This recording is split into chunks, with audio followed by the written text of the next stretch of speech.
नमस्कार. तुमचं परत एकदा स्वागत आहे इंडिक विचारमध्ये. आणि मी घेऊन आलो आहे विक्रांत जोशी मुंबईहून. विक्रांतजी, आपलंही स्वागत आहे इंडिक विचारवर. आणि वेळ दिल्याबद्दल नमस्कार साहेब. तर आज जी थोडीशी जी खबर आहे ती स्लाइटली नॉन पॉलिटिकल आहे असं म्हणायला हरकत नाही. म्हणजे पॉलिटिकल आहेच ती, पण ती पॉलिटिशियन विषयी नाही आहे असं म्हणायला हरकत नाही. बरोबर आहे विक्रांतजी? निगडीत आहे. हा, बरं. तर आज आपण जे बोलणार आहोत ते महाराष्ट्र सरकारचे चीफ सेक्रेटरी श्री सीताराम कुंटे हा आज आपल्या विषयाचे, आज आपले काय चरित्र नायक तेच आहेत आज. तर विक्रांतजी, मला एक सांगा की ही न्यूज परत फारशी पूर्ण मीडियाने दाबायचा पूर्ण प्रयत्न केलेला आहे की सीताराम कुंटे यांना एक्सटेन्शन मिळालं नाही. आणि जेव्हा देर इज अ प्रेसिडेंट की नॉर्मली एक्सटेन्शन मिळतं 6 महिन्याचं, वर्षभराचं, तर सीताराम कुंटेंना एक्सटेन्शन मिळालेलं नाही. ही न्यूज फक्त तुम्ही लिहिलेला ब्लॉग आणि कुठेतरी असं एक कुठेतरी वाचलं. तर माझा प्रश्न दुहेरी आहे, पण पहिला प्रश्न असा त्याचा भाग की सीताराम कुंटेंना एक्सटेन्शन का मिळालं नसावं? तुमचा काय अंदाज? एक तर साहेब, तुमच्या कार्यक्रमाची सुरुवात मी आपल्या मुख्य सचिव जे देवाशिष चक्रवर्ती साहेब यांची निवड झालीये, त्यांना अभिनंदन करून करूया. कारण मुख्य सचिव पद हे सीएम पदानंतर किंवा मुख्यमंत्री पदानंतर कॉन्स्टिट्युशनली सगळ्यात महत्वाचं पद मानलं जातं. तर त्याची योग्य निवड देवाशिष चक्रवर्ती या अधिकाऱ्यांची झालेली आहे. 1985 बॅचचे आहेत ते, आणि अतिशय सरळ मार्गी आणि कधीही गाजावाजा न करणारे किंवा स्वतःचा डंका न पिटणारे अधिकारी म्हणून जर कोणाकडे बघितलं जातं तर ते आहेत देवाशिष चक्रवर्ती.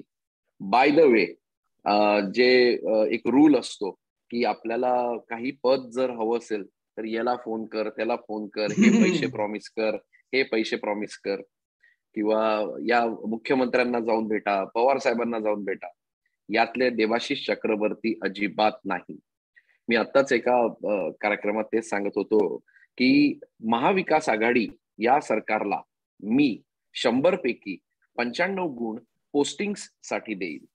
अरे वा. कारण आणि it is definitely better than Devendra Fadnavis government और अशोक चव्हाण गव्हर्नमेंट और पृथ्वीराज चव्हाण गव्हर्नमेंट. कारण योग्य माणसाला योग्य संधी, भलेही चक्रवर्ती साहेब फेब्रुवारी 2022 ला रिटायर होत आहेत, 2 महिने राहतील आपल्या इथे चीफ सेक्रेटरी म्हणून, पण तरीही त्यांना तो मान देऊन त्यांना चीफ सेक्रेटरी पद देण्यात आलं. तर महाविकास आघाडी यांनी वारंवार, मी खूप, मला याच्यातलं कळतं आणि याच्यातली मी रोजच बाजू मांडत असतो प्रशासकीय लोकांची. तर त्यात मी तुम्हाला सांगतो, मी जर देवेंद्र फडणवीस गव्हर्नमेंटला 90% गुण देईल पोस्टिंग्स साठी, तर मी उद्धव ठाकरे सरकारला 95 गुण देतो. एवढं छान पवार साहेबांचं क्रेडिट आहे. इनडायरेक्ट कसं असतं साहेब, पोस्टिंगचं क्रेडिट कोणालाही द्या, पण सही मुख्यमंत्र्यांची असते शेवटची. आणि याच्यात हे बघा कसं आहे, उद्धव बाळासाहेब ठाकरे यांनी फक्त बीएमसी पोस्टिंग्स रिलेटेड गप्पा गोष्टी व्हायच्या. त्यांना कधी हे नव्हतं की अरे रत्नागिरीमध्ये कोण एसपी येईल, गडचिरोलीचं कोण येईल, इथे नागपूरला एनआयटीत कोण येईल. त्यांना कधी काही घेणं नव्हतं, कारण ते त्या इन्व्हॉल्व नव्हते सरकारमध्ये. रिकनेक्ट फक्त बीएमसी त्यांना एक कळायचं, ठाणं कॉर्पोरेशन कळायची की अरे इथे आपला हा अधिकारी हवा, तर ते रेकमेंड करायचे देवेंद्रजींना, किंवा जे काही त्यावेळेचे मुख्यमंत्री असतील, समजा काँग्रेस गव्हर्नमेंट असेल, राष्ट्रवादीचं कोणी असेल, तर त्यावेळेला त्या रेकमेंड करायचे. तर प्रशासकीय अनुभव उद्धवजींना कमी आहे. तर तुम्ही जो प्रश्न विचारला की पवार साहेबांना याचं क्रेडिट देता येईल का, तर मी म्हणेल 100% पवार साहेबांचं क्रेडिट आहे. कारण प्रत्येक पोस्टिंग नसतील, पण महत्वाच्या पोस्टिंग ज्या असतात त्या सगळ्या पवार साहेबांच्या थ्रू जातात आणि ते रेकमेंडेशन पाठवतात उद्धवजींना की माझ्या हिशोबाने या पोस्टवर हे 2 अधिकारी किंवा हे 3 अधिकारी असले पाहिजे. आणि मग त्यात उद्धवजी जे काही ठरलं असतं त्यांचं, किंवा जे त्यांच्या मनात, त्यांना जे ठीक वाटेल किंवा जे त्यांच्या मनात पटेल की मला हाच अधिकारी होय, तिथे ते सही करून मोकळे होतात. तर मला सांगण्याचा अर्थ असा की आपले current chief secretary Devashish Chakraborty यांनी कोणालाही कधी फोन नाही केला, मुख्यमंत्र्यांना नाही भेटले, शरद पवार साहेबांना नाही भेटले, हे अगदी मी तुम्हाला माहिती पूर्ण माझ्याकडे ही माहिती आहे, म्हणजे अगदी खात्रीपूर्वक माहिती आहे. सॉरी. दुसरं, मी तुमच्या त्या प्रश्नाकडे येतोय, सीताराम कुंटेंना का नाही मिळाली, पण मी थोडंसं पार्श्वभूमी सांगतो. बिलकुल. देबाशिष चक्रवर्ती यांचे एक बॅच सिनियर आहेत श्यामलाल गोयल, तर त्यांना का नाही चीफ सेक्रेटरी केलं या गव्हर्नमेंटने? किंवा त्यांच्याच बरोबर वंदना कृष्णा मॅडम पण रिटायर होत आहेत. वंदना कृष्णा मॅडम पण चीफ सेक्रेटरीसाठी, म्हणजे उलट महाविकास आघाडीसाठी एक निमित्त झालं असतं की बघा आम्ही एका लेडी चीफ सेक्रेटरी केली महाराष्ट्राला, जी देवेंद्र फडणवीस साहेबांनी टाळलं होतं त्यावेळेला मेधा गाडगीळांना करायला. कारण त्यांचा best, he knows the best reasons का त्यांनी मेधा गाडगीळांना नाही केलं चीफ सेक्रेटरी पात्रता असताना. पण महाविकास आघाडीने पण ते ऑपॉर्च्युनिटी गमावली असं मला वाटतं. पण लुकिंग ऍट, म्हणजे मी ज्या लोकांची माहिती घेतली की का नाही श्यामलाल गोयलांना केलं, तर श्यामलाल गोयल हे डिसेंबरलाच रिटायर होत आहेत. एक. आणि दोन, आवाज नाही येते ना? हा. आणि दोन ज्या वंदना कृष्णा मॅडम आहेत त्यांच्याबद्दल थोडंसं काही मत चांगलं नव्हतं या सरकाराचं, तर म्हणून या दोघांना डावलून त्यांनी सिन्सिअर मोस्ट अधिकाऱ्याला चीफ सेक्रेटरी पद दिलेलं आहे. आता coming back to your question की सीताराम कुंटेंना का नाही मिळाली, तर याचं सरळ एक्सटेन्शन का नाही मिळालं, त्याचं सरळ कारण आहे की जेव्हा सुरू झालं बोलणं की आता कुंटेंची टर्म संपते नोव्हेंबर 30 तारखेला, तर मी नोव्हेंबर 20-22 तारखेच्या वेळा एक ब्लॉग लिहिला होता vikrantjoshi.com वर, तुम्ही वाचत असता की सुजाता सौनिक किंवा मनुकुमार श्रीवास्तव यांना संधी देऊ शकतात, पण कुंटेंना एक्सटेन्शन मिळणार नाही. त्याची कारण खूप काही, म्हणजे 3-4च कारण आहेत, पण ती अति महत्वाची. तसं बघितलं गेलं तर सीताराम कुंटे चांगले अधिकारी म्हणून, म्हणजे he didn't have much of controversy, पण जेव्हापासून ते चीफ सेक्रेटरी झाले तेव्हा काही 1-2 चुका त्यांच्याकडनं घडल्या, ज्या या केंद्राच्या आणि महाराष्ट्र सरकारच्या लक्षात आल्या असाव्या असं माझं अंदाज आहे. आता एक्सटेन्शन कोण देतं? चीफ सेक्रेटरीला रिटायर झाल्यानंतर एक्सटेन्शन द्यायसाठी आपल्या सरकारने, म्हणजे महाराष्ट्र गव्हर्नमेंटनी केंद्राला एक पत्र लिहावं लागतं, मिनिस्ट्रीला पत्र लिहावं लागतं, आणि मग तिथे मुख्यमंत्र्यांना आपलं वजन वापरून पंतप्रधानांना फोन करून की माझं हे या चीफ सेक्रेटरीला मला 3 महिन्यासाठी 6 महिन्यासाठी किंवा ऍट द मोस्ट वर्षभरासाठी एक्सटेन्शन द्यायचं, तर कृपया तुम्ही ही फाईल साईन करावी. तो निरोप इथे येतो आणि तो निरोप तिकडे दिल्लीत जातो प्रशासनात, आणि मग ती साईन येऊन फाईल इथे येते आणि एक्सटेन्शनची ऑर्डर निघते. गेल्या 10 वर्षापासून इट इज अ रूल की महाराष्ट्रात जितके पण चीफ सेक्रेटरी होऊन गेले ते 3 महिन्यापासून ते 1 वर्षापर्यंत सगळ्यांना एक्सटेन्शन मिळालं, फक्त सीताराम कुंटेंना नाही मिळालं. तर याचं का? तर याच्यात सगळ्यात महत्वाचं कारण आहे साहेब, भाजप आणि सेनेमधलं भांडण. बरोबर. त्या दोघांमध्ये आता विस्तवी जात नाही, हे आपल्या सगळ्यांना ठाऊकच आहे, कारण सेनेचे ऑलरेडी 6-7 नेते व्हेरियस लॉ एन्फोर्सिंग एजन्सीज मध्ये आहेत, त्यांच्या रडारमध्ये आहेत. तर त्या निमित्ताने म्हणजे, आणि जर संबंध चांगले असतील तर लोक अशी वेगवेगळी अफवा उडवत राहतात की अरे शिवसेना आणि भाजप एकत्र येतील. आणि शिवसेना आणि भाजप जर एकत्र यायचे असते तर लॉ एन्फोर्सिंग एजन्सी त्यांच्या घरी नसत्या आल्या किंवा त्यांच्या निगडीत राहणाऱ्या सगळ्या दलालांवर रेड्स नसत्या झाल्या. थोडस केंद्राने आपलं they have made point very clear की आमचं आता उद्धवजींशी काही घेणं देणं नाही, आणि आमचं आता शिवसेनेशी कधी, म्हणजे तो एक मेसेज दिला इनडायरेक्टली, आणि मग ती फाईल रिजेक्ट होणं हे अनिवार्य होतं. म्हणजे इट वॉज कंपल्शन, मी अगदी असं म्हणेल कंपल्शन झालं होतं केंद्रासाठी की अरे ती फाईल आली तरी रिजेक्ट करून टाकायची.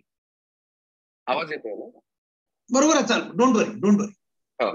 तर ती फाईल रिजेक्ट करणं हे अनिवार्य झालं होतं. दुसरं, आता कुंटे साहेब जे 30-35 वर्ष या सेवेत राहिले, त्यांनी छोटस, कसं असतं आपल्या दिल्लीत काही ओळखी असतात, त्यांचे बॅचमेट्स असतात, त्यांनी तर थोडस इन्फ्लुएन्स वापरून त्यांनी एम्बॅरेस न होता स्वतःच बाहेर पडले पाहिजे होते. कारण 2 दिवस अगोदर आंध्र प्रदेशच्या चीफ सेक्रेटरीला एक्सटेन्शन मिळालं, हरियाणाच्या चीफ सेक्रेटरीला एक्सटेन्शन नाही मिळालं. अच्छा. आणि त्यांना काही पत्र गेलं नाही हरियाणावाल्यांच्या की नाही, त्यांनाही सेम तसंच जातं, रिजेक्ट करून टाकतात. ते सांगतात वो नाही हो रहा है. आणि मग पत्र येतं का, म्हणजे इन्फॉर्मल पत्र येतं की तुमचे हे आम्ही प्रपोजल मान्य नाही करत आहोत. पण वर्बल कम्युनिकेशन आधी चाललं गेलं असतं मला. आता सगळ्यांच्याच ओळखी असतात, तर फोनवर तर ऑब्व्हियसली ते एक गॉसिप सारखं एक मॅटर पण होऊन जातं, कारण तिथलेही सगळे अधिकारी इच्छुक असतात. तिथले महाराष्ट्रात राहणारे काही अधिकारी तिथे इन्फ्लुएन्शियल असतात, ते न्यूज जाणून घेण्यासाठी आतुरतेने वाट बघत असतात. तर तेही सगळे फोनाफोनी सुरू असतात. तर बरोबरही माहित पडतं की हे नाही होणार आहे. आणि कुंटेजींना 2 दिवस आधीच हिंट लागलेला होता. तर म्हणजे मोर देन मला काल खूप अधिकाऱ्यांचे फोन आले की अरे कुंटे साहेब खूप डिस्टर्ब झाले, आणि त्यांना म्हटलं अजिबात डिस्टर्ब नाही झाले कुंटे साहेब. उलट पुढच्या तासाभरात त्यांनी मुख्यमंत्र्यांचे प्रिन्सिपल ऍडवायझर म्हणून केबिन मध्ये जाऊन त्यांनी अगदी बुके वगैरे स्वीकारला आणि पदभार स्वीकारला सुद्धा. काही डिस्टर्ब वगैरे होत नसतात हे लोक. एनिवेज, तर आता का चुका झाल्या, तर एक मी तुम्हाला कारण सांगितलं की केंद्राचं आणि आता आपल्या महाविकास आघाडी मधलं काही फारसं तालमेल किंवा फारशी फ्रेंडशिप राहिलेली दिसलं जात नाही, आणि फारशी फ्रेंडशिप राहिलेली नाही की एक मान देतील मोदीजी. आणि हा फोन उद्धवजींनीच केला. म्हणजे उद्या जर तुम्ही म्हणाल की अरे नागपूरचे नितीन राऊत फोन करू शकतात का पंतप्रधानांना किंवा त्या मिनिस्ट्री ऑफ पर्सनलला, तर तसं काही नसतं. फक्त मुख्यमंत्रीचाच फोन गेला पाहिजे एक्सटेन्शनसाठी. ते काही उद्धवजींनी, मला असं वाटतं उद्धवजी स्वतःही हॉस्पिटलमध्ये होते, पण कुंटेंना माहिती होतं की कुंटेंना माहिती होतं की मी रिटायर होणार आहे, तर मला आणि मुख्यमंत्री आता ऑपरेशनला जाणार आहेत, तर माईट एज वेल मी आत्ताच काम करून ठेवतो. पण त्यावेळेला मला असं वाटतं त्यांनी काही केलं नाही किंवा थोडेसे ओव्हर कॉन्फिडन्स मध्ये गेले. तर एक कारण ते झालं. दुसरं कारण सीताराम कुंटेंना सीबीआयनी आणि ईडीनी दोघांनी समन्स बजावले होते.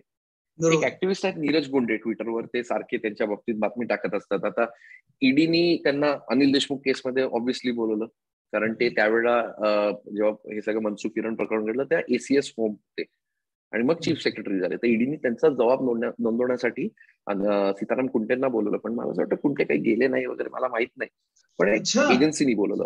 हो. दुसरं, त्यांना सीबीआयनी सुद्धा बोलवलं. सीबीआयनी त्याचे फोन टॅपिंग प्रकरण झालं होतं बघा, खूप जसे हेडलाईन्स गाजल्या होत्या, म्हणजे त्या रश्मी शुक्ला प्रकरण की ज्यांनी फोन टॅपिंग केले होते, तर त्यात कुंटेंना सीबीआयनी बोलवलं होतं. आता त्यात पण गेले की नाही माहित नाही. तर या 2 प्रीमियर एजन्सीज आपल्या देशाच्या एका मुख्य सचिवाला इन्क्वायरीसाठी बोलवतात आणि तुम्ही त्यांचंच एक्सटेन्शन मागता. अनप्रेसिडेंटेड आहे, म्हणजे बोलून न जाणं अनप्रेसिडेंटेड आहे. म्हणजे ते आता मला ती माहिती नाही अजून की ते गेलेत होते, कारण खूपशा गोष्टी ऑफ द रेकॉर्ड पण घडत असतात. चुपचाप जाऊन आले मीडियाच्या, म्हणजे he didn't have media glare on him, असंही होऊ शकतं की चुपचाप जाऊन आले, आपला जबाब नोंदवून आले आणि आले. पण वातावरण असं झालं की बाबा महाराष्ट्राचे मुख्य सचिव यांना 2 देशाच्या केंद्राच्या एजन्सीज बोलवतात इन्क्वायरीसाठी. म्हणजे कुठे ना कुठे थोडंसं त्यांचं नाव खराब झाल्यासारखं मला असं वाटतं. छोटासा प्रश्न आताच म्हणजे मध्येच विचारून घेतो, तुम्ही त्याचं लाईला जोडून उत्तर शकता की त्यांना कशा करता बोलवलं होतं सीबीआयनी आणि ईडी? सीबीआयनी त्यांना फोन टॅपिंग प्रकरणात बोलवलं होतं as a witness, Rashmi Shukla प्रकरण, आणि ईडीनी अनिल देशमुख केसमध्ये बोलवलं होतं. आणि सीबीआयनी त्यांना त्याचे सॉरी अनिल देशमुखच्या केसमध्ये ते पोलीस ट्रान्सफर स्कॅम पण झाला होता, तुम्हाला जर आठवत असेल की ते सगळे एक्सपोज झालेत मीडियामध्ये. म्हणजे आपल्या बघणाऱ्या लोकांनी फक्त गुगल केलं की फोन टॅपिंग केस, पोलीस ट्रान्सफर केस, त्यांना खूप सारे आर्टिकल्स मिळतील. तर त्या केसमध्ये कधी, कारण सीताराम कुंटे चीफ सेक्रेटरी होण्याच्या अगोदर एसीएस होम होते, additional chief secretary home department, ज्यांच्या अंडरमध्ये हे सगळं येतं. तर कुठे ना कुठे काही ना काही. आणि मग लोक असंही म्हणतात, जे म्हणणारे असतात आमच्यासारख्या पत्रकारांना सांगतात की विक्रांत परमबीर ज्या या गव्हर्नमेंटने आता सस्पेंड केलं परवा, त्यांच्यासाठी कुंटे साहेबचं थोडंसं सॉफ्ट होता अप्रोच. अजून एक महत्वाची, देबाशिष चक्रवर्तींना हे गिफ्ट पोस्टिंग, खूपशे लोक मला फोन करून सांगितलं हे गिफ्ट पोस्टिंग आहे. म्हटलं का? म्हटलं as you know Vikrant, Debashish Chakraborty is no nonsense person. त्यांनी जो रिपोर्ट बनवला त्या रिपोर्टच्या भरोश्यावर परमबीर सिंग यांना सस्पेंड करण्यात आलं. सस्पेन्शन त्यांचं त्याच्यावर झालं, त्या रिपोर्टवर झालेलं आहे. It is a gift posting असे लोक म्हणतात. पण आणि देबाशिष चक्रवर्ती मी जे ओळखतो फारच स्ट्रेट फॉरवर्ड, म्हणजे अगदी नो नॉनसेन्स, अगदी म्हणजे चांगले अधिकारी ज्यांना आपण, म्हणजे कसं असतं शेवटी चांगले अधिकारी सगळेच असतात, पण कुठे ना कुठे जर पैसे नसतील घेत, पण हे विमानाचं तिकीट करून दे माझं, माझी फॅमिली तिकडे शॉपिंगला चालली आहे, माझी फॅमिली त्या हॉटेलमध्ये जेवायला चालली, ते बिल भरा, म्हणजे क्लीन असणारे अधिकारी. पण हे नाही करत चक्रवर्ती, हे पण नाही करत. एवढा तो म्हणजे त्यांचा पाठीचा कणा एवढा स्ट्रेट आहे. सध्या कण्यावर बोलू नका. सध्या म्हटलं पाठीचा कणा हा पॉलिटिकल कम्युनिटी झाली आहे, सध्या बोलू नका. तर साहेब एक ते झालं, दुसरं सीबीआय, तिसरं ईडी, चौथं परमबीर तर्फे थोडासा सॉफ्ट अप्रोच, आणि पाचवं कसं झालंय, कुंटे साहेबांची ना, म्हणजे मी आज गेले 10-11 वर्ष मी कंटिन्युअस IAS लोकांच्या टचमध्ये असतो. IAS असतील, IPS असतील, प्रशासन हे माझ्या थोडीशी जमेची बाजू आहे आणि माझ्या ओळखी आहेत बऱ्याचशा लोकांची. तर मी जाऊन गप्पा मारत असतो. पत्रकारांचं काम हे टवाळकीचं असतं, मी नेहमीच सांगतो. माझे वडील मला सांगतात इनफॅक्ट, की विक्रांत, पत्रकारिता म्हणजे टवाळकी असते, जाऊन फक्त गप्पा मारायच्या आणि त्यातली नेमकी बातमी काढून आपण त्यातनं मग आर्टिकल बनवायचं. चौकात जाऊन गप्पा मारणे हे मेन काम. आपण जातो की अरे काय सुरू आहे सर तुमच्या डिपार्टमेंटमध्ये, अच्छा, मग ते गॉसिप सांगतात, मग खूप काही त्यात तुमचं व्ह्यू पॉइंट, म्हणजे तुमची ती एक नॅक असली पाहिजे की अरे ही बातमी आहे असं. तर त्यात मी अधिकाऱ्यांशी खूप गप्पा मारतो, खूप लोकांशी बोलतो की अरे काय वाटतं तुम्हाला, तर you will be surprised, IAS मध्ये Marathi versus non Marathi war हा खूप जुना, म्हणजे इट इज ट्रेडिशन, इंटेन्स आहे. म्हणजे नॉन मराठी IAS लोकांना मराठी IAS अधिकारी आवडत नाही, आपल्या IAS लोकांना नॉन IAS आवडत नाही, पण या दोन्ही ग्रुप्सला, म्हणजे IAS Marathi, IAS non Marathi, यांना प्रमोटी IAS अजिबातच आवडत नाही. आणि प्रमोटी IAS म्हणजे कोण असतात, ते जे रेव्हेन्यू डिपार्टमेंट मधनं येतात, जे प्रमोट होतात, म्हणजे जे MPSC क्लिअर करतात पण एक परीक्षा खालून वर येतात, ते ब्रेक थ्रू द रँक्स आणि डायरेक्ट IAS होऊन जातात ते परीक्षा देऊन, तर ते प्रमोटी IAS म्हणतात. जसं मोपलवार साहेब आहेत, आज काल त्यांना अजून एक एक्सटेन्शन मिळालं MSRDC मध्ये, before he retired 2 years back, 3 महिन्याचं परत एक्सटेन्शन मिळालं त्यांना. तर हीच प्रमोटी IAS. पण आज प्रमोटी IAS म्हणजे पण ते टॉप पहिल्या 3-4 पोस्ट मधली त्यांची एक पोस्ट आहे. तर प्रमोटी तेवढे मोठे होऊ शकतात, तर प्रमोटी नाही आवडत नाही. एनिवेज, असं हे सगळे अधिकारी माझे, म्हणजे 90% अधिकारी मी अगदी म्हणजे प्राऊडली सांगू शकतो माझे बोलणारे मित्र आहेत मला. म्हणजे जरी मी त्यांच्या विरुद्ध लिहिलं तरी मी त्यांना नेहमी सांगतो की तात्विक भांडण असतं साहेब, आपलं काही पर्सनल कधीच काही नसतं, तात्विक भांडण. मला हर्ट मी कधी करत नसतो. तर तेही थोडेसे नाराज होऊन मग पुढच्या 10 दिवसानंतर बोलत असतात माझ्याशी. तर ते मला तेच म्हणाले की कुंटेंचं Vikrant generally he was not of helping nature. हा, म्हणजे ते कधी तुम्ही ते, म्हणजे एक असं तर म्हणजे बोलायला हरकत नाही, टिपिकल कोकणस्थ ब्राह्मण होते असे मला काही अधिकारी म्हणाले की अरे नाही, मी म्हणजे असं, मी तुम्हाला काही म्हणजे फारशी मदत नाही करू शकणार, किंवा मी माझंच बघतो, आणि विच इज नॉट रॉंग. म्हणजे फॉर मी एक अधिकाऱ्यांनी असं जगणं, का कशाला कोणाला आउट ऑफ द वे जाऊन मदत करायची. हे बघा, कोणते करप्ट आहे हे मी कुठेच म्हणत नाही बरं.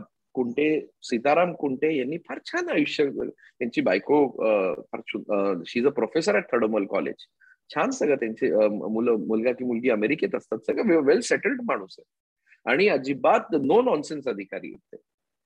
तर पण ते कसं आहे, कधी कोणाला हेल्पच करायची नाही असं मला खूप अधिकाऱ्यांनी सांगितलं. पण माझा अनुभव सांगू का, ते माझ्याशी छान गप्पा मारतात. म्हणजे आता मी कदाचित मागचे 8-10 दिवस त्यांच्या विरुद्ध लिहितोय वगैरे, तर थोडेसे नाराज असतील, पण मी तिथेही म्हणजे थोडस ठीक आहे ना, कारण मलाही खरं काय ते मांडावं लागेल ना. जर मी तुम्हाला सांगितलंच नाही की कुंटेंचं एक्सटेन्शन, तर मला कोण ऐकेल किंवा मला कोण बघेल किंवा माझं कोण वाचेल, मग मला मागची बातमी काढावी लागते. तर नथिंग पर्सनल इन दॅट. आणि नाही झालं तर नाही झालं एक्सटेन्शन. आणि आता त्यांना लगेच आय थिंक त्याच रात्री किंवा नेक्स्ट दिवशी त्यांनी ते प्रिन्सिपल ऍडवायझर टू CM या पदावर ते आता गेलेले आहेत. पण ही पण मी तुम्हाला सांगतो साहेब की स्टॉप गॅप अरेंजमेंट आहे. माझी माहिती जी आहे की आता फारच लवकर कोणते राईट टू सर्व्हिसेसचे कमिशनर जे असतात, राईट टू सर्व्हिसेस म्हणून जो आपला ऍक्ट आहे, त्याचे जे कमिशनर आहेत ते स्वाधीन क्षत्रिय आहेत. ते रिटायर होऊन कदाचित 3-4 वर्ष झाले असतील, ते 2-3 वर्ष झाले असतील, ते रिटायर होऊन त्यांनी या पदावर आहेत, ते राईट टू सर्व्हिसेस कमिशनर म्हणून. तर ते आता परत म्हणजे आय थिंक सो 65 ते आता रिटायर होतील, आणि मग Kunte saheb retirement after retirement will go as commissioner right to services. ही माझी माहिती आहे. ओके. आता चक्रवर्तींना घेऊन प्रश्न असा की ही जबाबदारी मिळण्याआधी ते कोणत्या पोस्टवर होते आणि केवळ 3च महिन्यात जर का ते रिटायर होणार असतील तर मग कुठल्या दुसऱ्या अधिकाऱ्याला दिलं असतं जो 1 वर्ष आहे वगैरे, तर बेटर नसतं झालं का, असं मला एक नाही साहेब. कसं असतं, मी तुम्हाला एक सांगतो, IAS लोकांमध्ये ऑलरेडी ऍज आय सेड की रिटायरमेंटच्या नंतर ज्या पोस्टिंग असतात ते हे लोक खालीच करत नाही. आता खाली न करण्याचं कारण काय असतं माहितीये का तुम्हाला? फार क्षुल्लक कारण असतं. या लोकांना ते घर सोडायचे नसतात रिटायरमेंट नंतरचे. म्हणजे तुम्ही जर कोणत्या ना कोणतं पोस्ट मिळालं तर तुम्हाला तेच घर मिळतं. समजा आता या सगळ्या अधिकाऱ्यांना, IAS लोकांना मुंबईच्या अतिशय प्राईम लोकेशन मध्ये, प्राईम बिल्डिंग मध्ये प्राईम फ्लॅट मिळत असतात. गव्हर्नमेंट देत असते एकदम लुटेन्स. म्हणजे तुम्ही मलबार हिल वगैरे, म्हणजे आपल्या बघणाऱ्या लोकांना माहित असेल मलबार हिल म्हणजे काय असतं. म्हणजे आपण गोष्टीतच ऐकलंय फक्त. अरे म्हणजे एकदम तिथे तुमचं अगदी फ्लॅट्स असतात, नोकर चाकर असतात, ड्रायव्हर असतो, एका फोनवर तुम्हाला किराणा येतो. म्हणजे ते सगळं फारच फॅसिलिटीज असतात या अधिकाऱ्यांना. तर लोक सहजासहजी ते म्हणजे इफ दे रिटायर ते नंतरच्या पोस्टिंगवर जात नाही, जातात आणि ते म्हणजे परत ते पोस्ट घेण्याच्या मागे रेस लावतात. पण याच्यात कसं आहे, देवाशीष चक्रवर्ती 3 महिने राहिले, या गव्हर्नमेंटनी तेच चांगलं काम केलं की प्रेसिडेंट ठेवला की तुम्ही समजा जर तुम्हाला 2 महिने राहिले असतील, 3 महिने राहिले, 1 महिना फारच कमी होतो. म्हणजे 1 महिन्यासाठी परत तो पदभार, म्हणजे जसे श्यामलाल गोयल डिसेंबरमध्ये 31ला रिटायर होतात, त्यांना दिलं असतं तर म्हणजे आता की अरे 1च महिन्यासाठी परत ते ऑफिस चेंज करा, स्टाफ चेंज करा, मग हे करा, डिमकं करा, अमकं करा. ते नाही, 3 महिन्यात ना चला आम्ही तुम्हाला तेवढं रिस्पेक्ट देऊ. हे देवेंद्रजी सुद्धा करायचे की जे छोटे छोटे पिरियड साठी लोक ज्यांना हवंय चला देऊन टाका त्यांना, म्हणजे आणि deserves it, is earned it. Correct. बरं, आता एक मला एक तुमच्या ब्लॉग मध्ये किंवा अजून कुठेतरी मला वाचल्याचं आठवतं की तुम्ही नीरज गुंडेंचं नाव घेतलं. त्यांनी एक ट्वीट केली होती की कंटेम्प्ट ऑफ कोर्टची केस IPS DG मुंबईच्या अपॉइंटमेंटवरून सुरू आहे, असं काही भानगड आहे? आता कसं आहे, त्या कंटेम्प्ट ऑफ कोर्ट असं आहे की महाराष्ट्रात तुम्हाला जर माहित असेल तर DGP जे संजय पांडे आहेत, DGP महाराष्ट्र होते, इनफॅक्ट ते परमनंट नव्हते. UPSCनी त्यांना परमनंट नव्हतं केलेलं तिथे. ते सुद्धा मध्ये रागावून चालले गेले होते परमबीर सिंगच्या वेळेला, असं काहीतरी भानगड झाली की नाही? कारण परमबीर सिंग नाही ते चालले नव्हते गेले. ते सेवेत असताना त्यांनी 2 वर्षाचा ब्रेक घेतला होता आणि प्रायव्हेट सेक्टरमध्ये काम करून परत सर्व्हिसमध्ये रिझ्यूम झाले होते. मग त्यांना साईड पोस्टिंग वगैरे देण्यात आलं. तर मग ह्या गव्हर्नमेंटनी, महाविकास आघाडीने त्यांना DGP महाराष्ट्र बनवलं. कारण खूप काही गोष्टी आहेत की त्यांचं असं ऐकलंय मी की परमबीर सिंग त्यांचंही जमायचं नाही आणि महाविकास आघाडीला अनिल देशमुख जेलमध्ये गेल्यामुळे थोडस परमबीर विरोधी सगळ्या गोष्टी करून हव्या होत्या. तर त्यात संजय पांडेंना आणलं होतं. पण संजय पांडे आणि परमबीरनी नेमकी संजय पांडेंना मदत मागितली आणि संजय पांडेंनी ते परमबीरनी सगळं रेकॉर्ड करून टाकलं. तर ते सगळी परत कॉन्ट्रोवर्सी आली. तर मग DGP UPSCनी यांचं रिजेक्ट केलं. आता महाराष्ट्रात DGP नाहीयेत, इफ यू डोंट नो. म्हणजे महाराष्ट्रात 2 सगळ्यात महत्वाच्या पोस्ट असतात. एक असते DGP महाराष्ट्र, जो अख्ख्या Maharashtra apart from Mumbai boss असतात. म्हणजे तुमचे नागपूरचे पोलीस असतील, रेस्ट ऑफ महाराष्ट्रचे बॉस म्हणजे DGP. म्हणजे अमितेश कुमारला नागपूरच्या जर काही बोलायचं असेल तर he will not report to CP Mumbai, he will ask DGP और ACS होम किंवा home minister, additional chief secretary जे आता मनुकुमार श्रीवास्तव किंवा होम मिनिस्टर आपले दिलीप वळसे पाटील.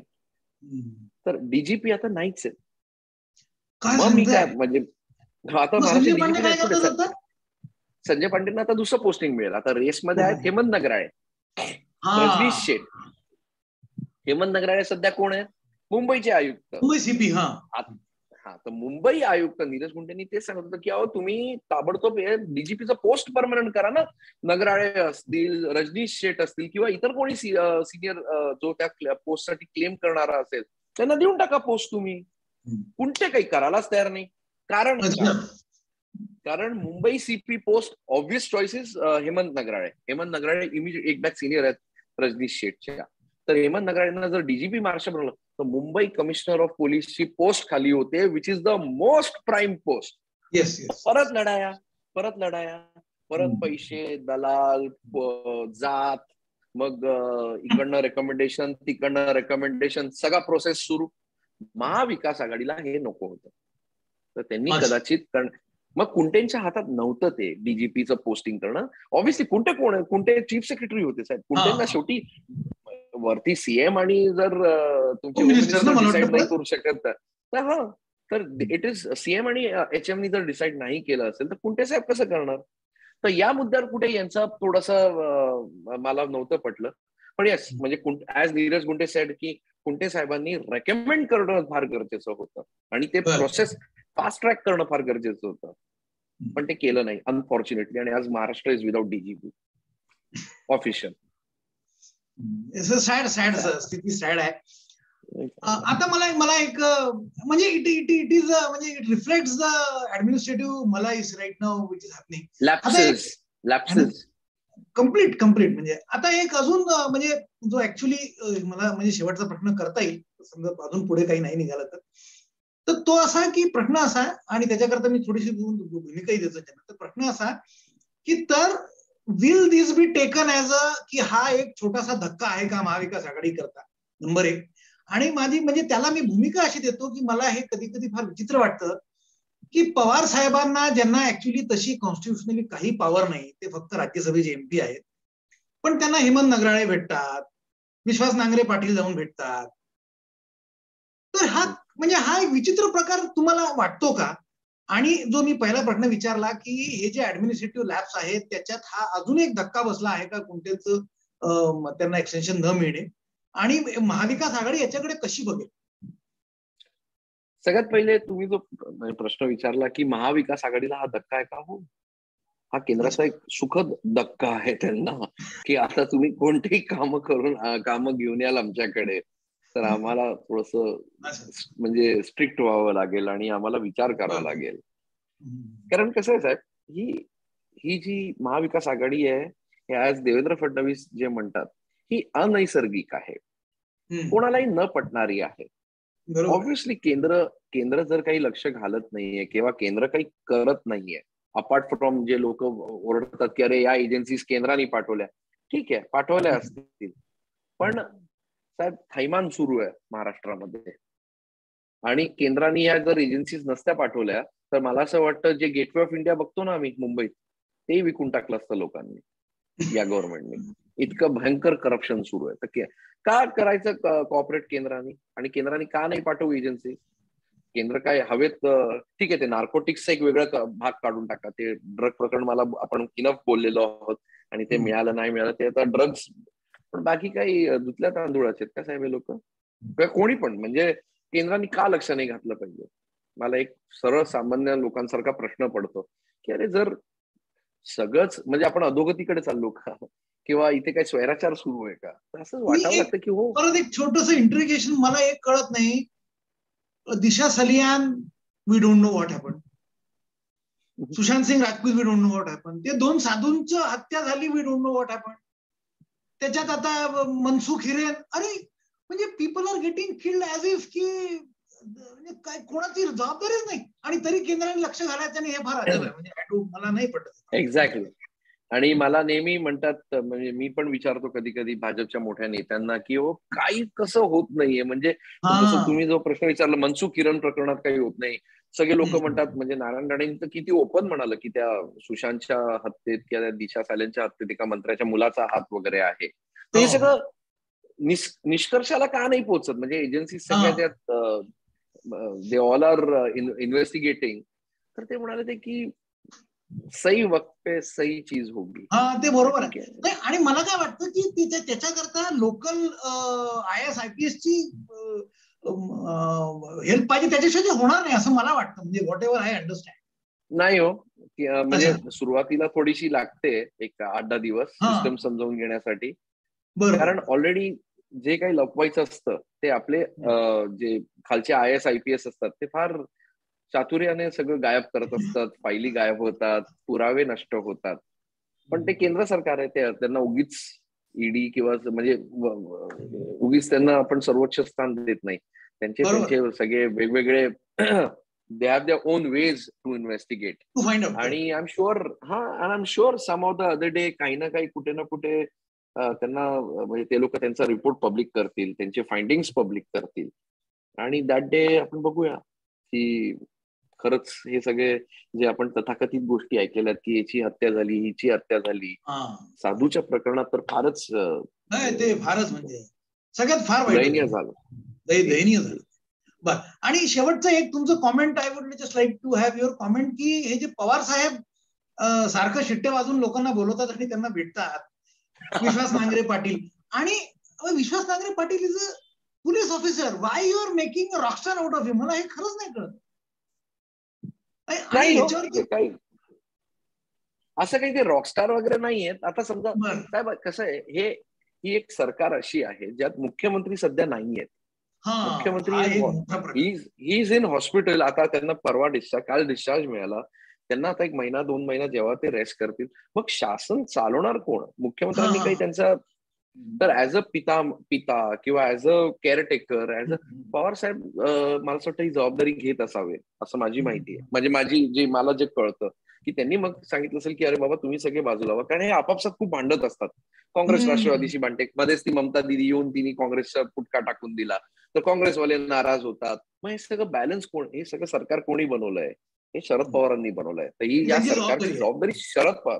तर कुठे आता IAS आणि IPS आपले रोजचे येणारे इंटेलिजन्स असतं की समजा नांदेडमध्ये इथे हे सुरू आहे, नागपुरात हे सुरू आहे, हे सगळे ब्रीफिंग कोणाला द्यायचं?